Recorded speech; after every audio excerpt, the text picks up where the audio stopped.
তারা আজকে বিকৃত করে বলছে শহীদ রাষ্ট্রপতি জিয়াউর রহমান নয়, প্রথম বিদ্রোহ করেছিলেন কর্নেল অলি সাহেব।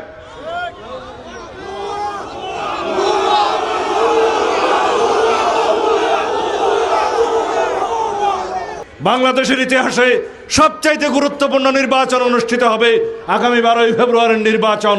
কাঙ্ক্ষিত নির্বাচন, অত্যন্ত প্রত্যাশিত নির্বাচন, শহীদের প্রত্যাশিত নির্বাচন, বাংলাদেশের মানুষের ভাগ্য পরিবর্তনের নির্বাচন, এই দেশের বাক বদলে দেওয়ার নির্বাচন। আপনারা সবাই আগামীর সরকারের অংশীদার হবেন, গণতান্ত্রিক যাত্রার সহযাত্রী হবেন। এই দেশের স্বাধীনতার সার্বভৌমত্বকে সংরক্ষণের জন্য, গণতন্ত্রকে শক্তিশালী করার জন্য আপনারা সবাই সেই মিছিলে শরীক হবেন।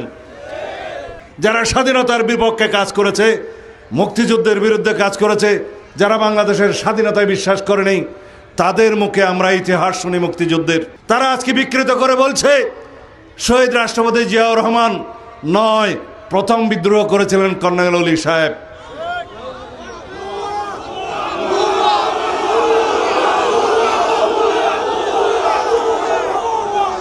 যারা বাংলাদেশের স্বাধীনতায় বিশ্বাস করেনি, এখনো স্বাধীনতার ইতিহাস বিকৃত করছে, যারা মুক্তিযুদ্ধের বিরুদ্ধে অহরহ মুক্তিযোদ্ধাদের হত্যা করেছে, আমাদের মা বোনদেরকে পাক হানাদারি বাহিনীর কাছে তুলে দিয়েছে, এদেশের সংখ্যালঘুদের নির্যাতন করেছে, তারা মুক্তিযুদ্ধের ইতিহাস, স্বাধীনতার ইতিহাস কিভাবে বলে?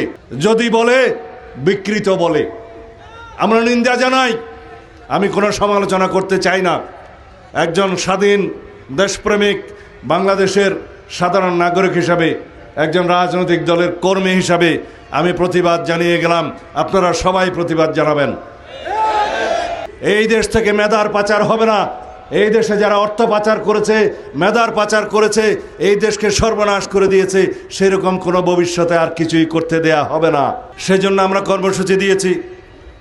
শিক্ষাক্ষেত্রে প্রাথমিক, মাধ্যমিক, উচ্চ মাধ্যমিক পর্যন্ত একজন শিক্ষার্থী যখন পড়াশোনা করে বেরোবে, তাকে একজন প্রশিক্ষিত যে কোনো ট্রেডে তার পছন্দ মতো ভোকেশনাল ট্রেনিং নিতে হবে।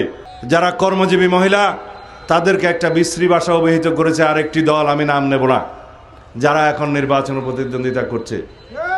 দেশের অর্ধেক জনসমষ্টি নারী, অর্ধেক পুরুষ, সারা বিশ্বেও তাই। এই অর্ধেক নারীকে ঘরের মধ্যে আবদ্ধ রেখে তাদের অগ্রগতি প্রগতি না এনে কোনোদিন বাংলাদেশের পরিবর্তন সাধন করা যাবে না, পৃথিবীর পরিবর্তন সাধন করা যাবে না।